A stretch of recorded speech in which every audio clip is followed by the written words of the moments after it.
week I was driving a Mazda CX-9, which is interesting because last week I was in the Mazda CX-8, and it's really good to test them so close together because you can really see all the differences. The CX-9 is in the same category as a Toyota Kluger and a Kia Sorento in that it's a proper large 7-seater.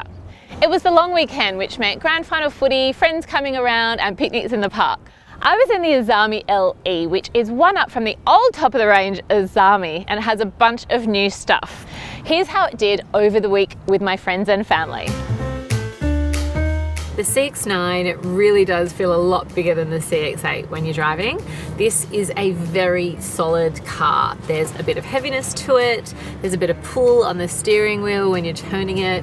It's not as nimble as its little brothers and sisters. This top of the range Azami LE only comes in all-wheel drive, so you get great traction on the road. And for a car this big, it still has great handling and precision. I got into some parks this week that I had no business getting into for a car this size, so it felt really great. You get a front parking camera, a reverse parking camera, and a 360-degree parking camera, which all help.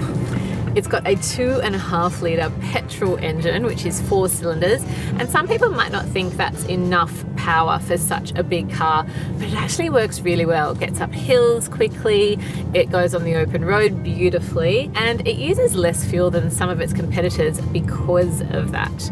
Plus, I think it drives smoothly, and it's really nice to be able to drive such a big car easily because it is a big car, make no mistake.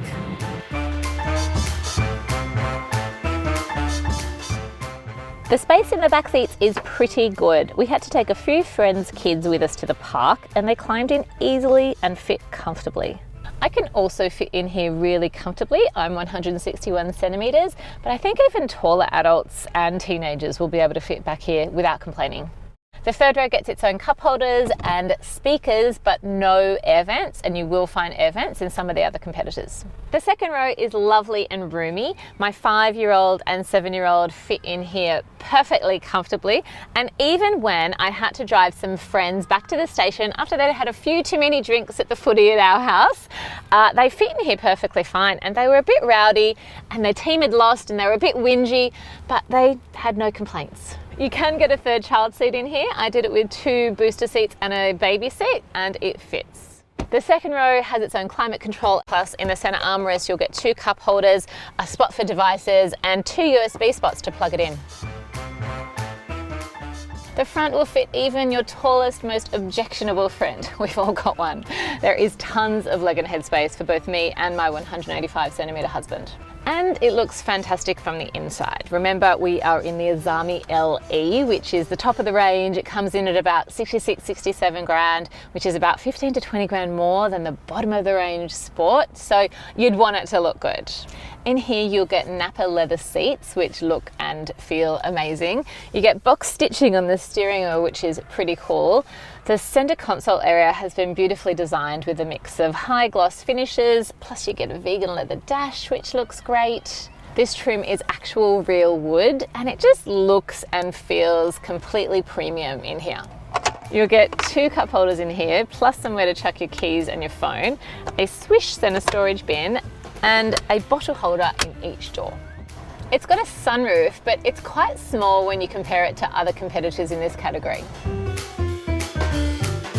The outside looks really good. There haven't been any changes to the 2019 exteriors model, which is just as well because they've just nailed the design.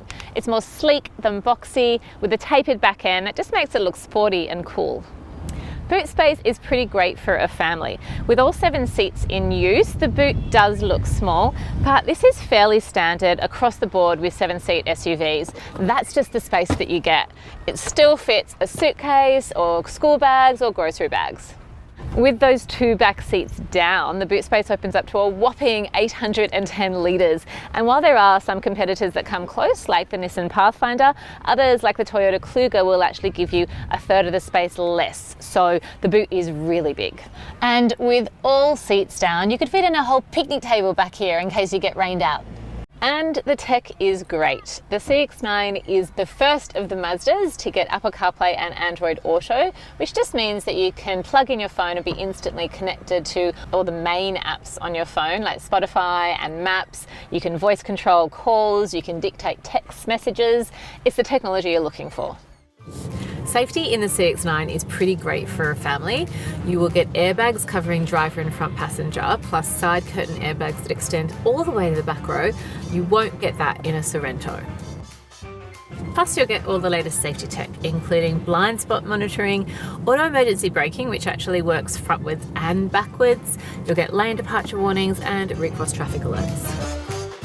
If you're looking for a large 7-seater SUV, the Mazda CX-9 should be high up on your list. It has enough room in every row with a really big boot. It drives superbly, looks great, and has all the latest technology, both safety and multimedia.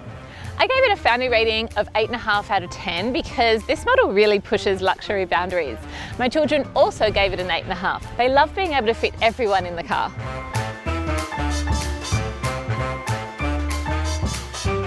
Like this video, subscribe to our YouTube channel or click through to our website.